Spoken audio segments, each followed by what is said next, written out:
Commission. Welcome to the fifth in our series of speakers about the history of this area. We've heard about the white settlers and how they stood apart from the other Utah towns, and we've heard about the stately houses that were built in Holiday in the 18 and 1900s, some of which remain, and how and why we should preserve them. But tonight we're going to back up a few hundred years. And that's why we invited Forrest Kutch, a member of the Ute Indian tribe who was raised on the Uinta and Ouray Ute Indian Reservation. He served as executive director for the Utah Division of Indian Affairs, during which time he wrote A History of Utah's American Indians. He also served as education director for the Ute Indian tribe. Forrest played a key role in the PBS KUED project entitled We Shall Remain. Throughout his career, he has worked to call attention to the ancient presence and the contributions of American Indian people. And that is why we've invited him here, to paint a picture of the experiences of the people who were living here when the white settlers arrived. Welcome.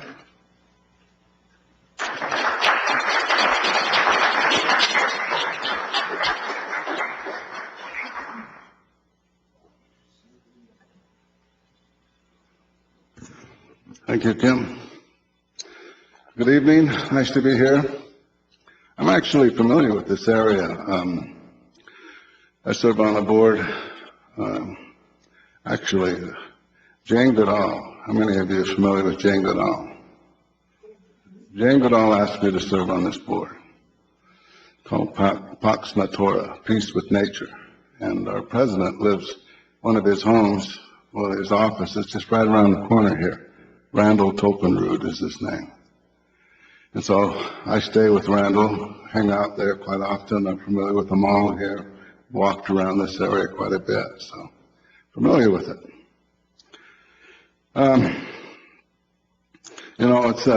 This is luxurious out here. Where I come from, back in about 30 years ago, and prior, when we would get an inversion, it would drop to 20 below, 20, 30 below. With climate change, now we range between 1 below to 4 below.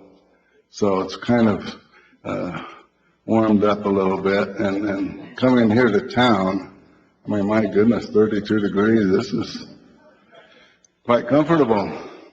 I can walk around with a t-shirt here. Anyway, nice to be here. How many of you have heard of the Doctrine of Discovery? Raise your hand. A few of you. That's good. Doctrine of Discovery is a very, very, it's a devastating doctrine to the native people. It was dehumanizing. And so I'm going to be sharing with you the information about it. It basically declared us inhuman and therefore not capable of rights to land and possessions in the New World, simply because we were deemed savage and not Christian. And so that is why it was such a damaging policy set by the Rome, by the Pope. Now, the reason this is an Episcopal Church initiative is because I was received into the Episcopal Church, about 7 years ago now. I was raised Roman Catholic, although my family practiced the Sundance and Sweat Lodge religions as well. And a long story. I just found Episcopals to be more progressive, and so I jumped over there. So I won't go into all of that. But what I like about the Episcopals is they're the first church to renounce the Doctrine of Discovery. They renounced it in 2015 by resolution of the National Council of their church. And not only that, but they have encouraged the Native American arm, the indigenous arm of the church, which I belong to get out and educate people about the doctrine of discovery. And so that's also partly why I'm here, is to educate folks about this, because it's a very deep. You'll see how it's impacted life to this day. Okay, next one. Now, a lot of people don't realize that before 1492, indigenous people had their own languages, social customs, and spiritual expressions, and they say that in the Western Hemisphere, total Western Hemisphere, from North, Central, South America, the population was like 100 million, okay? And that's based on archaeological evidence, okay? Human remains found at different places, at different depths of the earth, okay? In the United States, the period is closer to 10 million. Now, Dobson, probably the best anthropologist when it comes to population, he estimated it ranged between 1 million and 18 million in the continental boundaries of the United States. So I just took 10 million as the figure, more likely, give or take, okay? And the most shocking figure up there is at the bottom. U.S. indigenous population in 1890 was recorded at 249,000. That's 250,000. So even if there were 10 million people here at one time, 9.5 million were eradicated, mostly due to disease. It's important for you to understand that. And the Euro-American people did not intend to bring those diseases to kill us all off. It wasn't intentional. So you shouldn't carry around big doses of guilt because of that. Yes, empathize that our people had no resistance to those diseases whatsoever. In fact, the research indicates the only diseases we had here were certain forms of cancer, certain forms of arthritis, and one other disease. I forget what it is. Can't say syphilis because the jury's still out on that. Most distinguished scholar Charles C. Mann has proven that. And so, but there was one other disease. So we didn't even have COVID. We didn't have a common cold or any of the flus. So it wasn't only smallpox, measles. It was all these other viruses as well that 90% of our people were died off because of those diseases. We had no resistance. Okay? Next one. There are different methods of enacting genocide with the objective of making people disappear. The doctrine of discovery was one of them. No. Intentionally, it means intentionally and systematically. It was implemented from 1492, actually 1493, it's kind of a mistake there, to 1890, okay? And it was perpetuated by initial European invaders in North America and continued by U.S. government policy and churches through assimilation processes, namely the boarding schools. And there's been plenty said about that. Next one, please. Now this is a photo of the doctrine of discovery, just so you'll see it. Very impressive document. Next one. It was called the Inter Cetera, and it was 1493. And it was Pope Alexander VI who issued the papal decree, in which he authorizes Spain and Portugal to colonize the Americas and its native peoples as discovered subjects. This was the first use of the term, discovered. That's where the term Columbus discovered the Americas is from that document. The decree asserts the rights of Spain and Portugal to colonize, convert, and enslave discovered Africans, but it also applied to the New World. Next one. This is just an image of the Columbus. It's kind of a popular image. You see it often. Next one. But here's the thing I ask. I ask this question because I've really taken a look at this thing, and I've asked the question, who is the savage? Because according to Columbus's journal, the Taino Indians, also referred to as Arawak, were kind and generous, childlike people. Colon, as he was called, referred to them as Indios, which means in God. Colon, on the other hand, arrived with soldiers, battle-ready with swords and shields. Colon and the soldiers represented Christianity. The Taino represented non-Christian heathens, the uncivilized.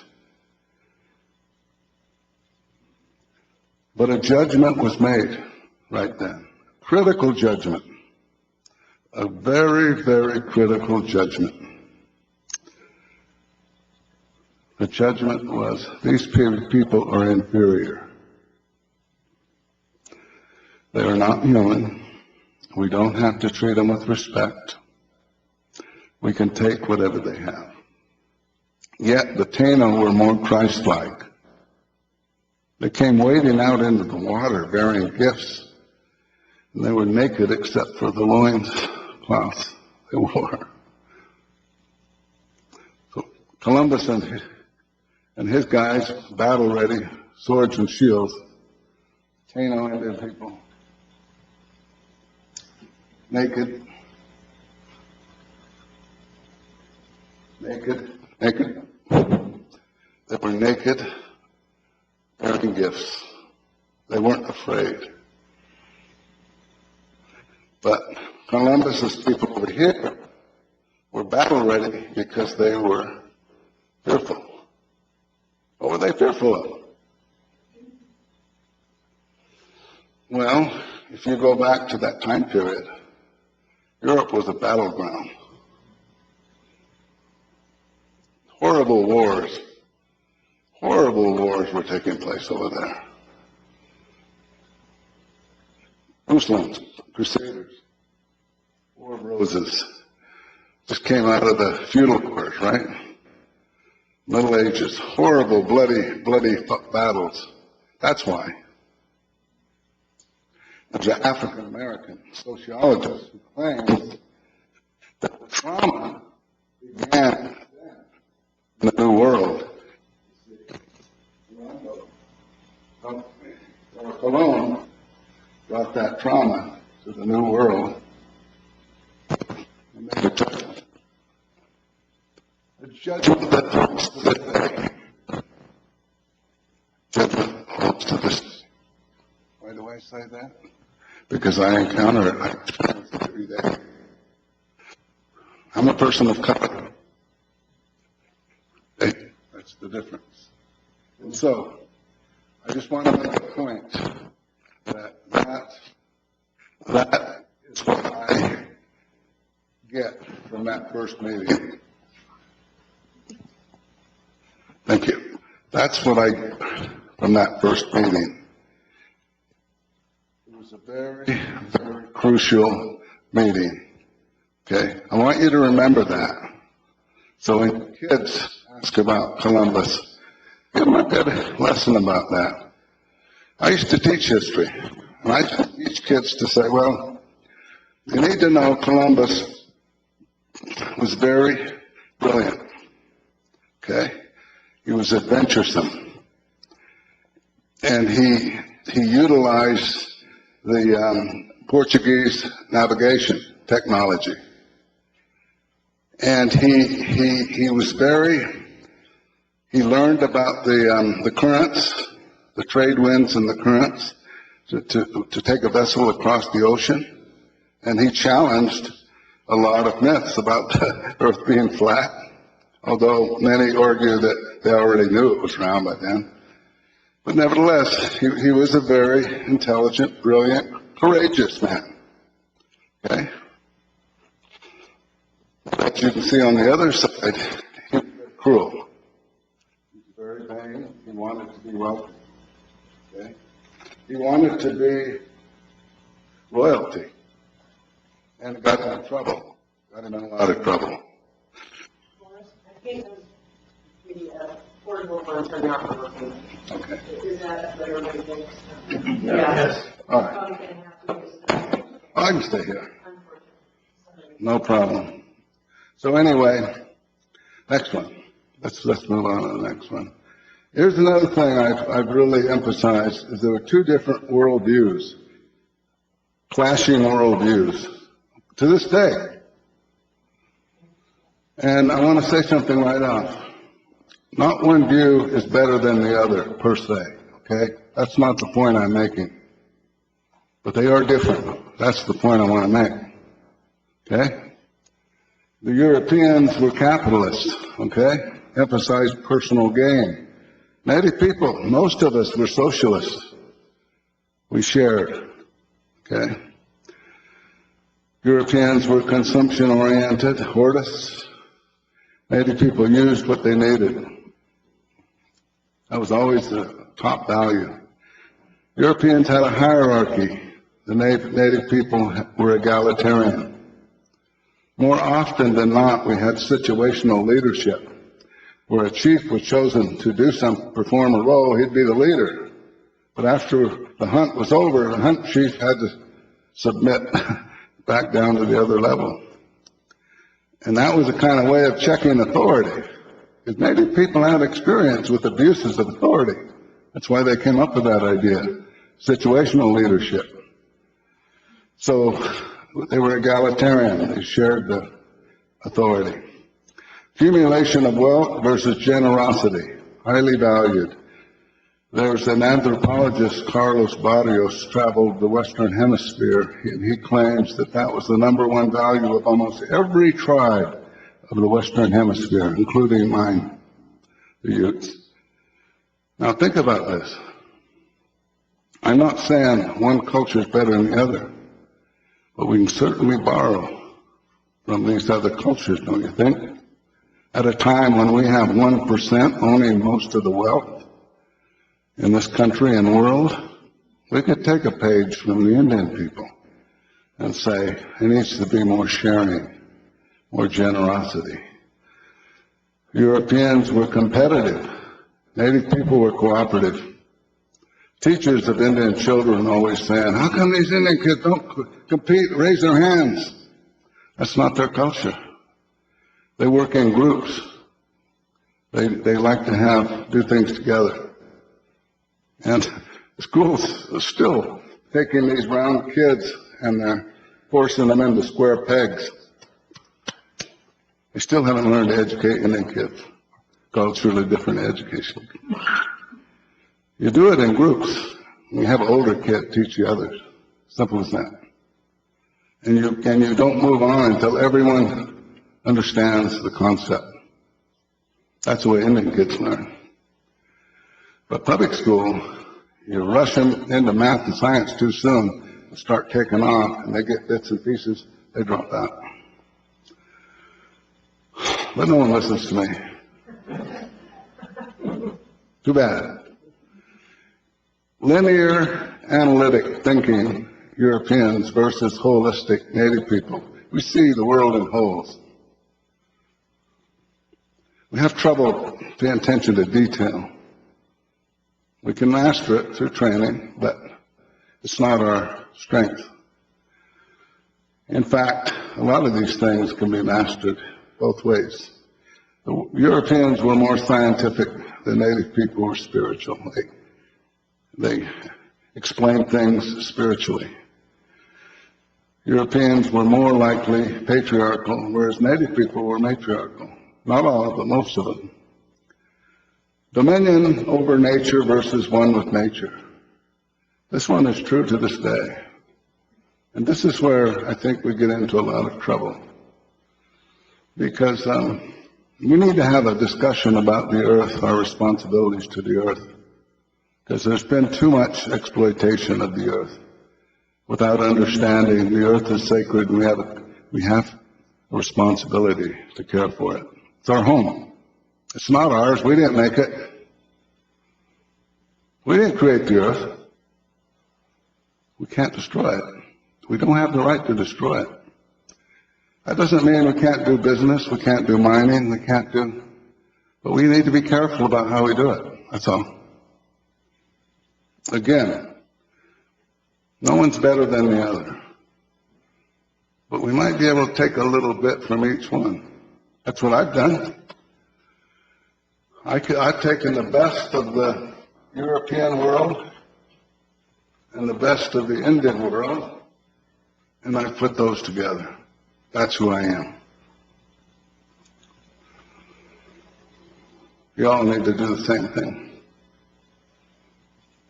Some of you need to start wearing feathers and beads. And learn, not just the accoutrements, but learn our philosophy. We did have culture and beliefs, but that judgment that was made way back 1492 lives on to this day. Okay? We've got to change that. Next one. Okay, we're going to move a little faster here. I'm not going to dwell on that one. That's just kind of a visual presentation. Next one. Now, Thomas Jefferson. He's kind of an interesting character, so many ways. Because you see, what happened is Ben Franklin and him knew more about the Iroquois Confederacy than any of the American diplomats.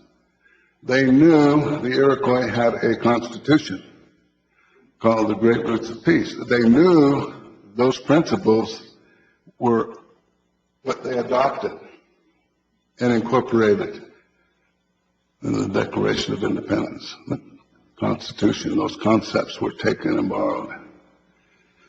Jefferson knew better, but he adopted the doctrine of discovery, and he used it in its treatment of Native people. Okay.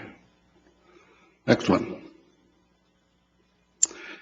Now, he wrote the Declaration of Independence and referred to the indigenous people of the New World as merciless Indian savages who would be specially excluded from the principles of freedom and human rights declared in the Constitution. How dare you? How dare you? You knew that the Iroquois people were organized and had principles of democracy before pilgrims ever stepped foot on this continent. The Constitution of the Iroquois is estimated to be dated around 1000. So it was 200 years earlier than the Magna Carta in England. Okay, that's the evidence. But for him to still carry on this policy of dehumanizing people, I do not forgive him. Although I value his wisdom when he emphasizes the importance of education to maintaining a republic, this country. He's right on there. In fact, that's why we're having the problems we're having right now. The country's divided. A lot of people are misinformed and uninformed. That's why we're having the problems we're having. Next one. Chief Justice John Marshall did the same thing. He started out saying, well, the Indian people need to submit to this country. Next one. And then, well, when he went along with it, it was illustrated by the royal commission that England's King Henry VII gave to John Cabot and his sons. That commission instructed the Cabots to seek out, discover, and find whatever isles, countries, and provinces of the heathens and infidels that before this time had been unknown to Christian people. The U.S. Supreme Court called this claim a right of dominion. So John Marshall embraced that concept initially. Next one. But the courts were changing. The courts were having to deal with these Indian nations who were completely independent. And so they found themselves faced with some difficult challenges. Next one. And what happened is Marshall changed his mind on the issue of indigenous tribal rights to land and ruled in favor of several southeastern U.S. native tribes that the U.S. must establish relations with them as sovereign nations. And that famous case is Worcester versus Georgia, 1832. This is the bedrock of Indian sovereignty, which tribes have relied upon in court henceforth to this day. You know, the state of Utah has been notorious in challenging the sovereign rights of the Indian people. And we beat them in court every time. And so the state said, well, we're going to appeal the Supreme Court. Well, the Supreme Court took one look at it and said, we're not hearing it. And shame on you, state of Utah. Go back and learn your history. You wasted all that money. We'll get to you in a minute. You waste all that taxpayer money challenging something you should know better about. Next one. Well, we have a fellow by the name of Andrew Jackson who basically said, well, the Supreme Court has ruled, now let them enforce it. And gold had been discovered in central Georgia, Cherokee country. And folks in that area were appealing to Jackson to get the Cherokee out. And so he did. The dreadful trail of tears followed. Next one. And then this was the era of the manifest destiny. Okay. Next one. It was coined in 1845. Expressed the philosophy that drove 19th century U.S. territorial expansion. It held that the United States was destined by God to expand its dominion and spread democracy and capitalism across the entire American continent. Next one. And I mentioned earlier the ways to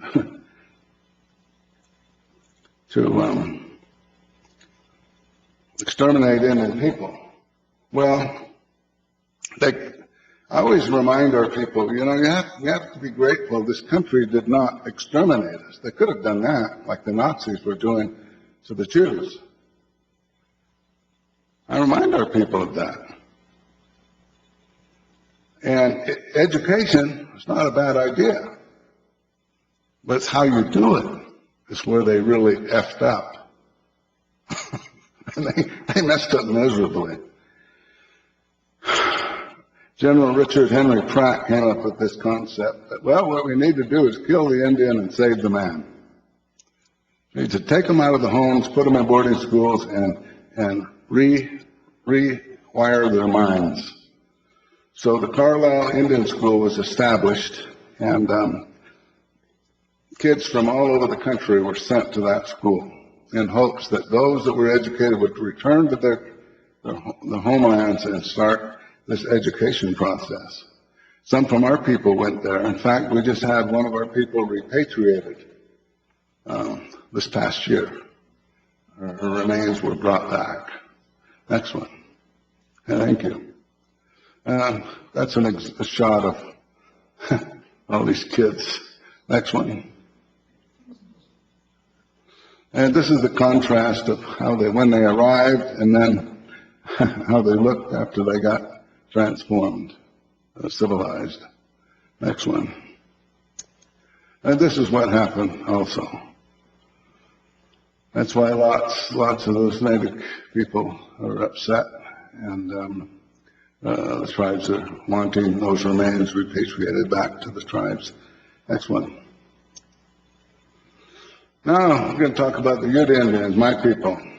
That's a shot of them in full war bonnet, or you can also call it headdress. But this was in front of the Ute Agency. Next one. And the first written knowledge of the Utes was 1776. Roman Catholic priest Dominguez and Escalante were sent north from Santa Fe to find a route to the Pacific. Okay? And they were hoping that there would be rivers that would take them all the way to the coast. So they got up in southwest Colorado, and one of our people, Joaquin, became their guide. Okay, next one. And they came into Utah Valley. And so our history, written history, begins then. And contrary to popular belief, the Ute of Utah Valley lived well, with 30% of their diet consisting of fish, Bonneville cutthroat trout from Utah Lake.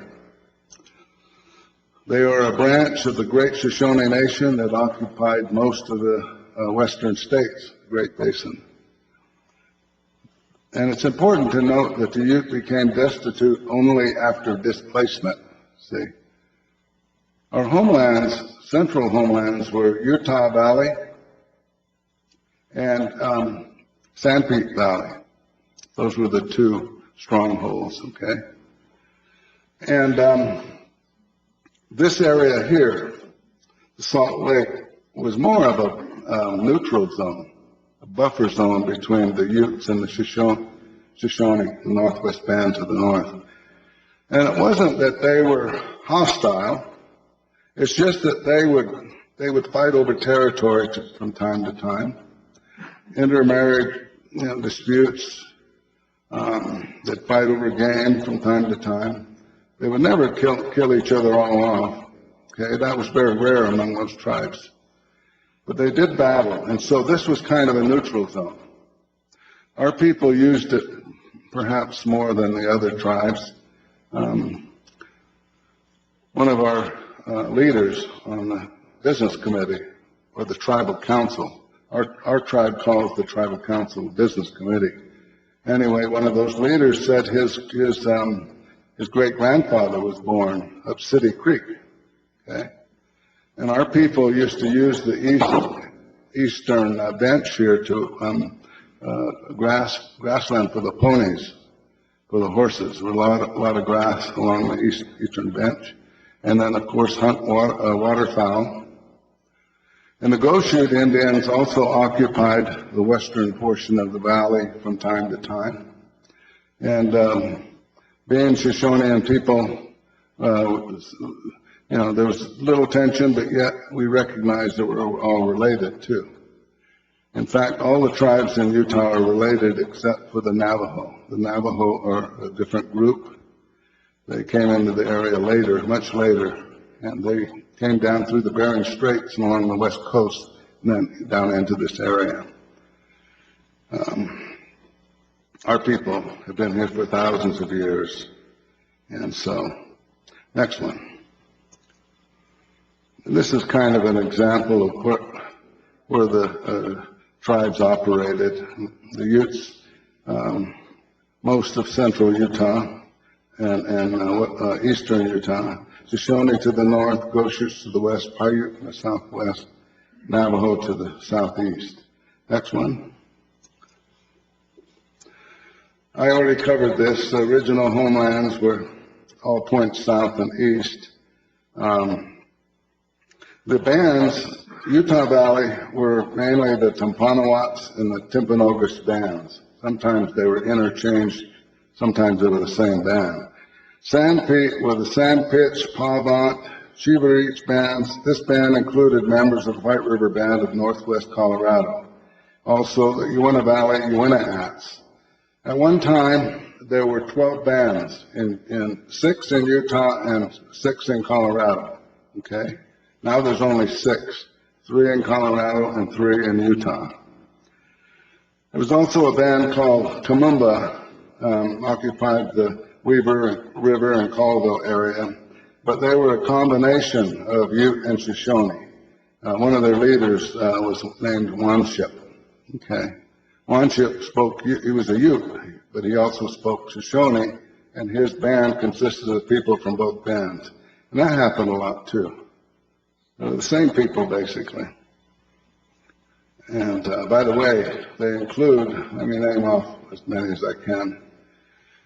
The Shoshone Nation consists of the eastern and western Shoshone, the Bannock to the north, related to the Paiute, northern Paiute, southern Paiute, Goshute, Ute, Comanche.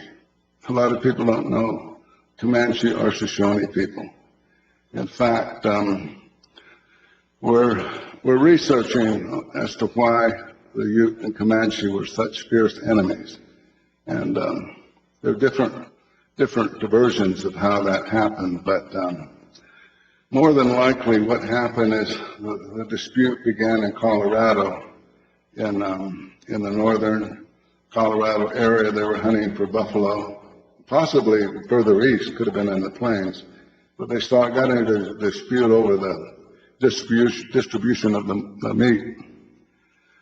And you had a band called Yamparika, my father's band. Well, they split up, and so some of the Yamparika went with the Comanche, some stayed with the Ute. So that's why we think that's what happened. And it became a battle over land, access to horses, domain, everything. And it lasted until a peace treaty was made in 1977. I went and attended it in Nashville, Colorado. So it's pretty interesting. Next one. Mormon settlers, 1847. Next one. Now this is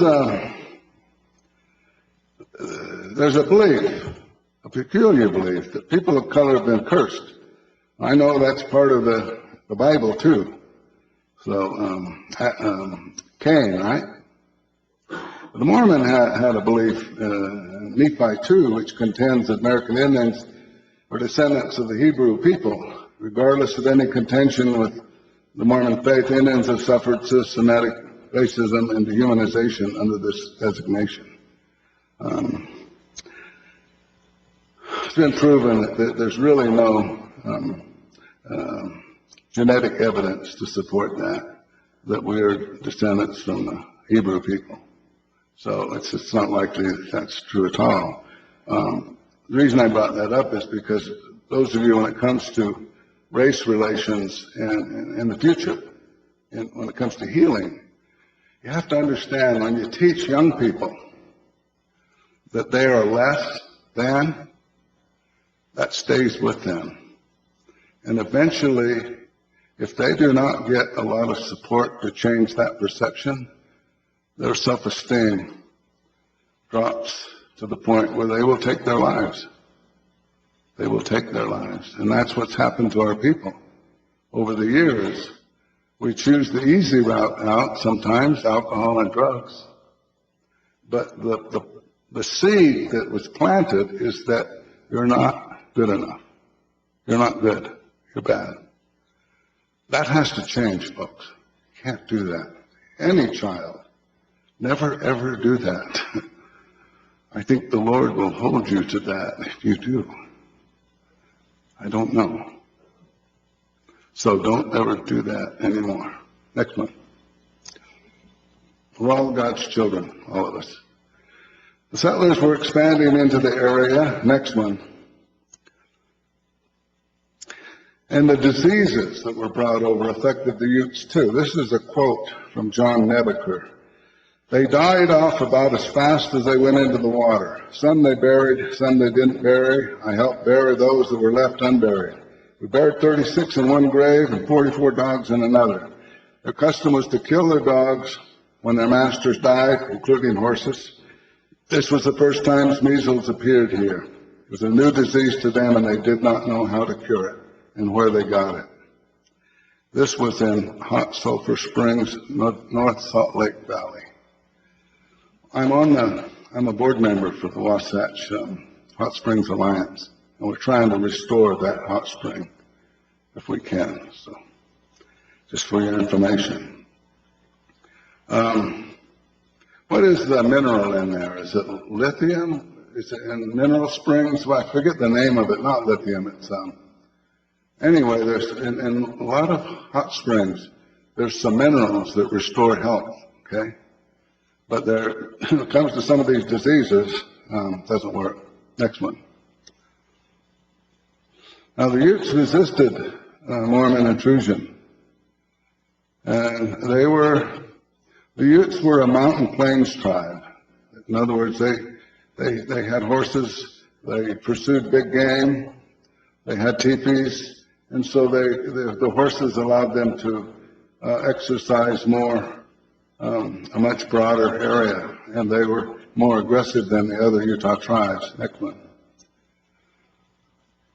This is an example of them on horseback.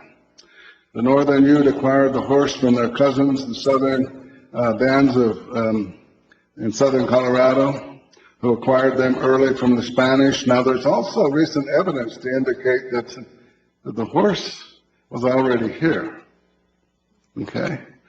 They exhumed a prehistoric horse near Lehi. And it wasn't the little prehistoric horse. This was a good-sized horse. Okay? So there's some evidence that the horse was here, and in fact, more evidence to suggest that it might have gone the other way. Okay? So we're still learning a lot of different things. But the horse did transform the culture. The Utes became a powerful mountain plains tribe. Next one. And the Utah War was the first major battle in 1850.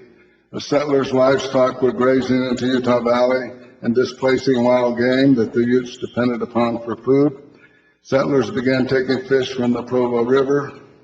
Old Bishop was caught stealing a shirt off the line. Old Bishop caught Mormon settlers hunting deer on the Provo River in violation of a no-hunting treaty negotiated with Brigham Young. Old Bishop was killed, filled with rocks, and thrown in the river. You can choose whatever version you think occurred, but that's essentially how it got started, according to Will Bagley and Floyd O'Neill. Next one. Now, Black Hawk, this was, I highlight this. There was another war. It was the Walker War. That was mainly just some skirmishes and everything, but this one was a full-scale war. Black Hawk was the nephew of Wakara, or Wukuru, whatever. Anyway, Mormon settlers were pushed out of 4 counties and over 70 settlements. Over 70 Utes and about 15 settlers lost their lives. This war was far more costly financially and then in lives. Recent research conducted by this fellow, Philip Gottfredson, who interviewed many Mormon settlers in the central Utah area, indicates the Utah War spent $1.5 million and equivalent to $28 million in 2018. It resulted in the removal of the Utes from Utah Valley. Next one. You probably know, I should say this, that Black Hawk, Antiquar, Nuch, he had different names. He had been educated, he had gone to school with some of the settlers. So he knew the settlers. So when he would raid, he told his warriors, who were not only Ute, but there were he recruited among the Navajo and Apaches and some Cheyennes were his warriors. And he was like a general, very intelligent. And he told his warriors not to avoid killing, if at all possible, but to just raid the farms. And it's believed that he flooded the cattle market in Santa Fe, Mexico, for a while. There's a lot of the excess cattle he would herd down there. The first thing he would do is raid into the mountain, take the livestock into the mountains, replenish his horse herd, and then feed the starving Utes. That's what he was doing. And then the excess, he was taking them to New Mexico. He's a very brilliant leader. I'll get right to it. Hang on to it. Important to note that Brigham Young negotiated a treaty known as the Spanish Fork Treaty with the Ute leaders to remove them, but the treaty was not recognized by the U.S. government because he was not a federal official. Only the U.S. Congress and official representatives of the federal government can negotiate treaties with Indians. Then in 1861, President Abraham Lincoln established the Winter Valley Reservation by executive order. Next one. Now, you see the outline of the area there, the thin red line, and then the darker. The darker is what we have now. The outline there shows the original boundaries. The Uinta Valley Reservation was 2.8 million acres. That's the one on the top. Then in 1880, the Ouray Reservation, 2 million acres, was established for the Utes who were removed from Colorado and displaced to Utah. So altogether, that represents about 4.8, almost 5 million acres in the outline there. Those are the original boundaries. The Dawes Severalty Act of 1887 resulted in the loss of thousands of acres. Soon after, land and mineral speculators and others began entering the reservation against the law. In 1905, at the request of Utah citizens, Congress authorized the Homestead Act, which opened up the reservation to settlers. 2 national forests were established on former reservation lands. At the end of this period, only 500,000 acres, 20% of the original land base, remained as Ute Trust lands. Then in 1948, Congress restored approximately 500,000 acres, an area referred to as the southern extension, Hill Creek. When they did that, it brought the total acreage up to 1.3 million acres. So the dark, solid red area is the remaining lands, 1.3 million acres. Okay, next one. So as you can see, our people have suffered loss after loss after loss. Removal. And when we were given land, then some of it was taken away again. All of this has resulted in historic trauma. Trauma has been gathering more attention over the past few years with the rampant climb of post-traumatic stress disorder. It's been found among soldiers and young people. The intergenerational trauma among Indians is an area of study that started to generate attention throughout Indian country. According to researchers, high rates of addiction, suicide, mental illness, sexual violence, and other ills among Native people might be at least in part influenced by historical trauma. Many present-day health disparities can be traced back through epigenetics to the colonial health deficit, the result of colonization and its aftermath. Next one. Trauma is an injury, a hurt, or damage caused by deeply disturbing experience. It can be physical, emotional, or spiritual, and may have lasting impacts. Trauma can be passed down through generations. For example, children of active alcoholics are more likely to become alcoholics themselves or marry an alcoholic, thus putting their own children at risk. Historical trauma is cumulative emotional and psychological wounding from massive group trauma across generations. Now, this fellow, R.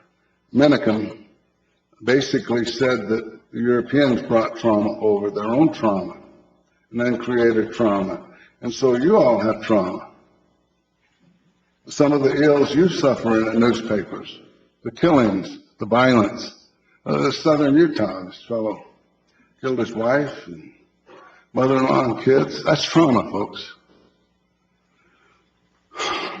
And I will share something with you quickly. I won't go into it. There's 2 sides to it. It's been my experience. There's the emotional, physiological, but there's a mystical part too. There's a spiritual. Okay? I will tell you This is as much real as this. We're talking demons. We're talking evil. It is part of trauma. I will tell you that. Why? Because my own healing. I don't have a mean bone in my body anymore. I got rid of almost all of my trauma. Okay, using ayahuasca, a powerful plant that the South American Indians use, Central and South American Indians. Works. Next one. I'm almost done, and I'll get to your questions. I won't forget. Are we becoming uncivilized? I mean this. In many ways, we're regressing. We're losing empathy. That's dangerous, folks. Misinformation is a major cause, inaccurate history, hoaxes, conspiracy theories. Widespread ignorance breeds fear, rumor, innuendo. Alcohol and drugs serves as a trigger. Widespread violence, shooting in our schools, communities, violence on airplanes, racial injustice, police brutality, and upsurge in purchase of guns. Gun violence becoming a daily event. Dangerous political strife, insurgencies, divide. I ask you, are we becoming uncivilized? Are we forgetting Thomas Jefferson's word about the importance of education? I was educated in private school, but I will tell you, we need to go back to the public schools and strengthen them, okay? Because if we don't, we're going to be in trouble again. Serious trouble. Next one. Is it quite possible that if we as a nation do not raise our moral standards in the immediate future, our country, world could become more violent and dangerous in the years to come? What can we do? Next one. Some progress has been made. Many athletic sports teams are changing names, logos, images that were degrading and insulting names, such as squaw, are being changed on state maps. Instituting changes in school curriculum to include accurate history and knowledge about the culture of American Indians. Schools and civic organizations are recognizing indigenous people by instituting land acknowledgement statements for land holdings. Do you have a land acknowledgement for? Good for you. Prominent leaders are emerging, such as Interior Secretary Deb Haaland. Native protests to protect air, land, water are being heard and joined by more people nationally and internationally. Presentations such as this are being made throughout the country. Truth and reconciliation efforts, as with Canada, are beginning. States are recognizing Indigenous Day in place of Columbus Day. Next. I have to tell you, stay at the table when it comes to race relations. Your feelings are going to get hurt, but you got to stay at the table. Racial equity is one of the most profound challenges facing mankind. Scientists are telling us we are all one race. We either believe this or we don't. Think about that one. If we do not believe this, we are not even at the table. If we believe this, we still have much work to do. It will not be easy. It will shake us to our core. We'll get upset and swear and walk away. But the key is stay at the table, be determined to come back to the table and face the issues head on. Be courageous, be real, be genuine. Next one. I think we're done. Yep, thank you.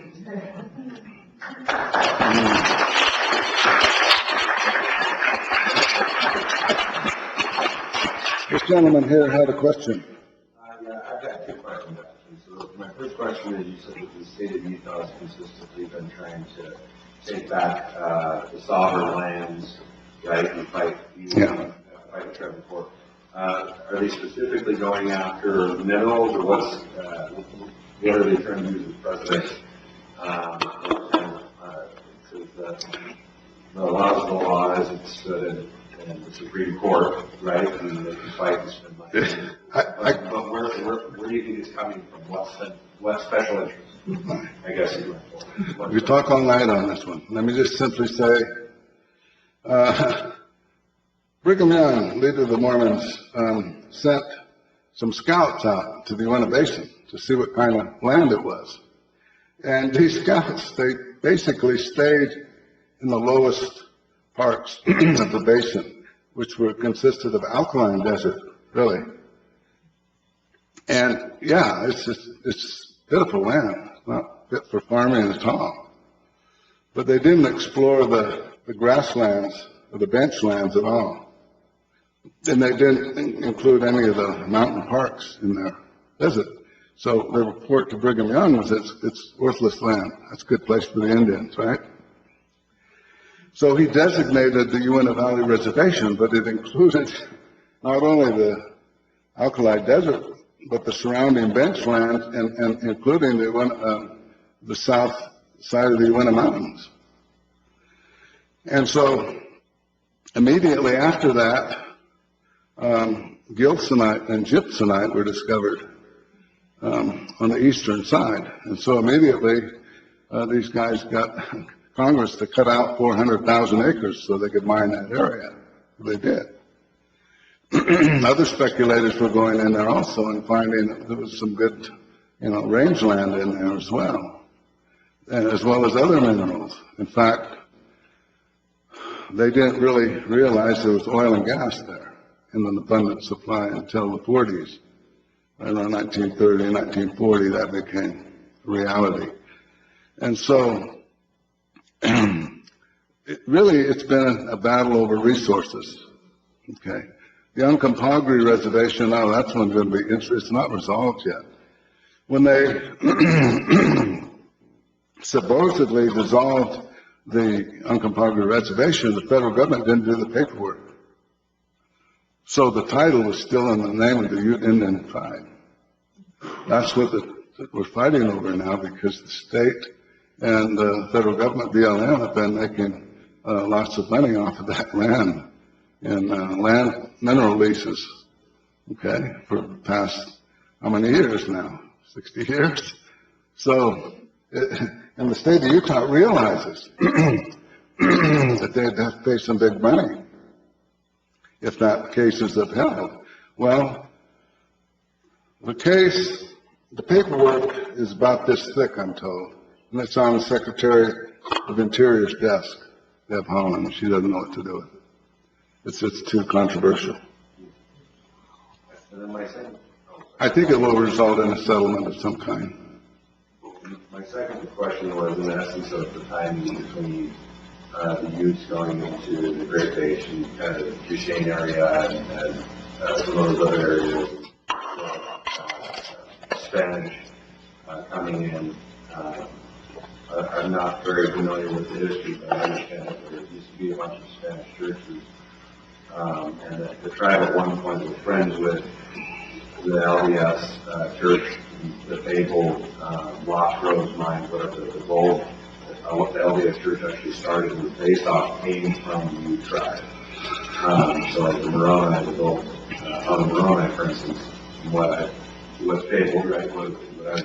That's my understanding, is that the Utes through that area there. So at one point they had an alliance. It's my understanding that the Utes knew that there was gold in the area. They would only allow Brigham Young to mine it after he died, and they wouldn't let anyone else. And so that's my understanding. Gold has not been discovered yet. We don't even know if it's there anymore. Was it the Spanish conquistadors? Did they come in and That's for a period of time? That's the legend. And people argue that they found cannonballs and cannons up there. And I've never seen any, so I don't know. So it's pretty much myth at this point. Yeah, we don't really know for sure. We're not even sure about the gold, but there have been efforts to keep cutting the boundaries further east of where they originally were in some areas, and hoping they would acquire that. Yeah. So it's interesting. You had a question? One of your slides talked about today, talked to the descendants of Mormon settlers about the land in Utah Valley and the youth going away. Did they talk to the youth at all, or the descendants of the youth that would have left? There weren't any there. There were no youths after they. But they would have had family that would remember having lived. The Mormon families remember the history of the area. Are you talking about the Black Hawk War? With the history, or is that a true history? Did you have a good representation of it? No, we don't recall. Our people do not recall the things that took place in the Black Hawk War or even the Utah War. So I'll be honest. A lot of our people died.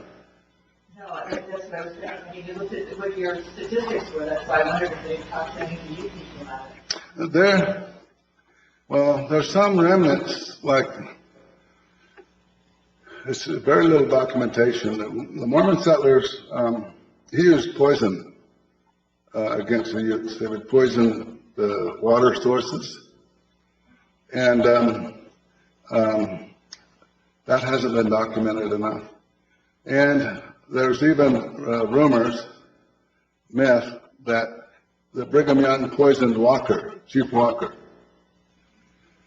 And there's even rumors to suggest that an Indian woman who was in the household poisoned Brigham Young, and that's how he died.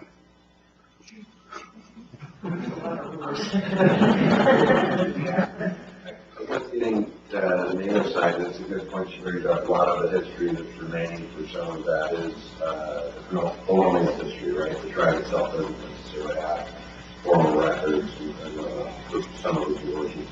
What does the petroglyphs in the areas like Mount Canyon, what are the stories that, are the ancient records, or the spiritual side and maybe the non-traditional side of record keeping? What does that say about how long the tribe itself has been in Utah? The Hopi were here. Those early rock writings are mostly of the Hopi, by the Hopi people. Now, you have to understand there's three branches. I didn't have that diagram. I should have put that diagram. The Shoshone people descend from the Chitimac people, ancient people in Mexico. And there's three branches. The Aztec, Hopi, and the Shoshone. Okay? And all these tribes descended from the Shoshone, but the Hopi are our relatives. So are the Aztec. The Hopi were in this area perhaps longer than any of us. Okay? The earlier rock writings are theirs, and they still haven't been deciphered, per se. The Ute people were excellent rock writers also in the 9 Mile area and several other areas. But their depictions are more contemporary, or not so much. They're more historical, like a lot of horses. And it shows big game that they were hunting. And it'll show trails. It'll show even a train. There's been several trains rock riding by the Utes. And so the Utes were, have been here a long time also, thousands of years. Probably the figure is more accurate, is 3,000 to 4,000 years. You have to remember that the Shoshone lore says that Shoshone people have been here at least 20,000 years, and their headquarters were the Blue Mountains, bordering Montana and Oregon. Okay, the mountain range right up there near the border. Down in those valleys were the homelands of the Shoshone. And then they started branching out. That's what the lore says. Before they branched out, and about that time, they were the most powerful nation of all the Indian people. The only rivals they had were the Blackfeet. Lakota were not in the area yet, okay? And they would have skirmishes with the Crow, too. But they would hold the Crow off pretty good. The Blackfeet were challenging because Shoshone lore says that what happened is the Blackfeet aligned with the British Fur Company, Hudson Bay. The Shoshone aligned with the American Fur Company. And the British started issuing a higher quality rifle to the Blackfeet. And they started getting the best of our people. So and then by this time, settlers were coming into the area, and the diseases is what devastated the Shoshone Nation. But at one time, we were the most powerful nation in all the western states. Okay. Lakota, when they entered the area, there were far too many Shoshone people. They stayed north. So that's what I've learned. Thank you so much. This is an amazing presentation. You've got a lot of readers here. Do you have any books you'd recommend about the history of the Utah-based indigenous peoples, or generally? I'd be very interested in any book recommendations. The best one is by Bagley and Floyd O'Neill. It's called The Whites Want Everything. Well, you wrote a history too. The history of Utah's American Indians is a good overview also. Okay. Bagley's is more scholarly, more in-depth. What was the title again? What was the title again? The Whites Want Everything. Okay, good. And what's the name of your book? What's that? The name of your book? A History of Utah's American Indians. What is the preferred name to call your, is it indigenous people? Is it, you got Indians, on a lot of your presentations. What do you prefer?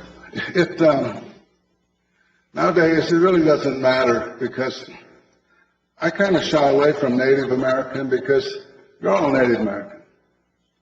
You're born within the continental boundaries of the United States, you're Native American, right? American Indian is more accurate. Indigenous is even more accurate if he puts it more in a historical context. Anything else? Yes, sir. Canada, that refers to as First Nations, right? Canada, yeah, Canadians. And so the land that you have left to you now, what do you do with that land? Oil and gas, mainly. Not agricultural? Some cattle, ranching. Our people are big into game hunting and fishing. Is there enough water? There was. Yeah. That's kind of a sore spot there. We could talk all night about that one. The Central Utah Water Project basically went in and took our share of the Uinta runoff and piped it into the Wasatch Front and wanted to restore our water with water from the Green River via the Flaming Gorge Dam. It didn't work out that way so well. Very controversial. But still, the tribe,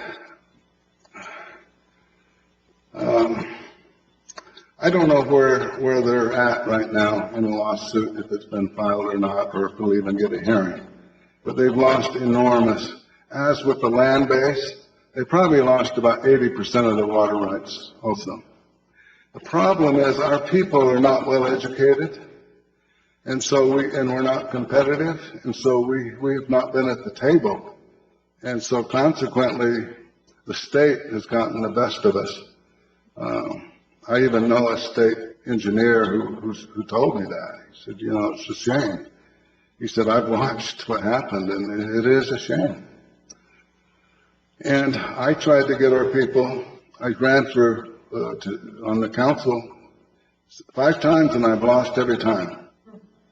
They don't want, they're afraid of having an educated person in leadership. They're threatened by it. And so I said, okay, I don't want the headaches anyway. Well, if I could just tell everybody, I just ordered History of Utah's American Indians by Forrest, so go for it. And there's one fellow right back here. Where did the Indians of Skull Valley fit in? They're Goshen people, and the Skull Valley Band is basically those Indians that kind of stayed in that area, okay? What happened is all the other bands joined the Confederated bands in Ivapaw. So now there's two bands, 2 tribes they call themselves sometimes, but they're really the same people. But they've gathered into 2 different groups. They're Shoshonean people. Their language is Shoshone. They're our relatives. Although Walker enslaved them, the Navajos and Paiutes, for horses. He was a brutal, cruel. He was like Columbus. Yeah, he was an entrepreneur. Well, he's not one of my favorite leaders. Yeah, just a short announcement. Next Sunday, up at Bear River, which is in Idaho, north of Preston, on January 29th, we'll be celebrating, I don't remember the year, but in 1863, Colonel Connor from Fort Douglas went up there and massacred the Indians up there, the people up there. It's one of the largest massacres, and it was eclipsed by the Civil War, which was going on back east in 1863, et cetera. Anyway, they invited, I'm a docent at Fort Douglas Military Museum, and we've been invited to go up there, and we have. The pandemic has put that down, but this year they're going to have people up there, and it's well worth going up there. They bought back 500 acres of the land that was originally theirs, and they're going to put up a memorial site and different things going on there. So if you want to go up there, it's on this Sunday, and at 11 o'clock, I advise meeting by 9 o'clock to get up there. On Preston, you just go up, and it's north of Preston there in Idaho. But it's well worth doing. Several hundred people go up there, and the Shoshone people are very, very glad to see you, and they have the people out there, and they have a very good program. So I would at least mention that, if you don't mind. Thank you. It was the largest massacre in the western United States. It surpassed Wounded Knee, which was 190. It surpassed Sand Hill massacre, which was, I've heard, 250 to 350. Well, Bear River began 350, and I received information that the body count was actually 493. Okay. I just have one last question. So what does a room full of middle-aged, maybe senior white people do to be able to better serve and better help and better understand in the Indian community, right? Because at the end of the day, you've got a group of folks here that I think are all very interested in and very thankful for you coming down and sharing your story and your culture. And there's obviously some terrible things that happened in the past, but what do you do outside of talking to your grandkids or your kids in a meaningful way by your book? I mean, as much as I appreciate those things, and certainly by your book, and I'm very interested and very thankful for you coming, but it was a productive way that people can actually help the youth people. Okay. Well, first of all, is continue to be a good person you are to all people. Okay. Educate your children as much as you can. Learn as much as you can about our people and other people. Visit the walk-in center once in a while. Occasionally learn what they're doing there. It's called the Salt Lake Urban Center now. It's on 13th South and 180 West, somewhere in there. And,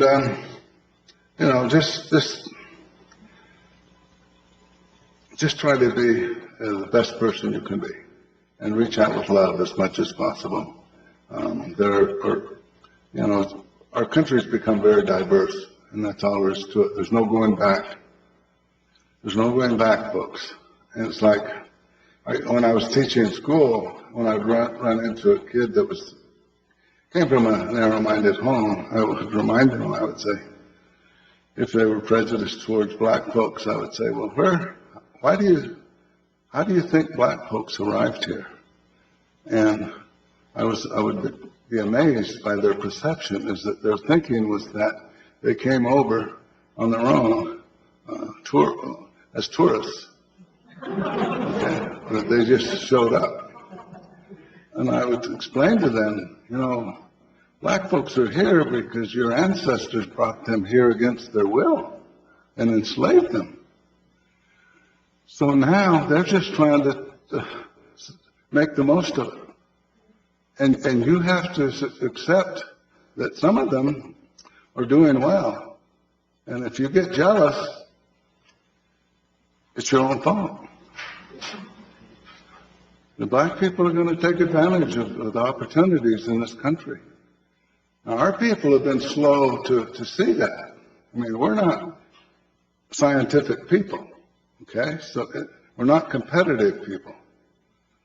Black folks they were basically transposed to this place, and so they've had to learn everything from scratch.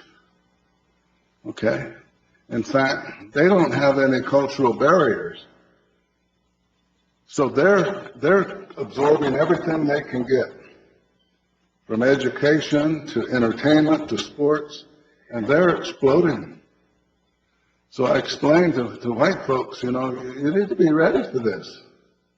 There's no going back. We either accept that we're all human beings or we don't. And if we don't, we're going to have problems.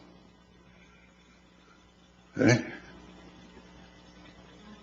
When it comes to kids, I'm going to stand up for kids, no matter what race they are. And I'm going to say, never put any bad information in their heads. Never, ever do that. So, thank you.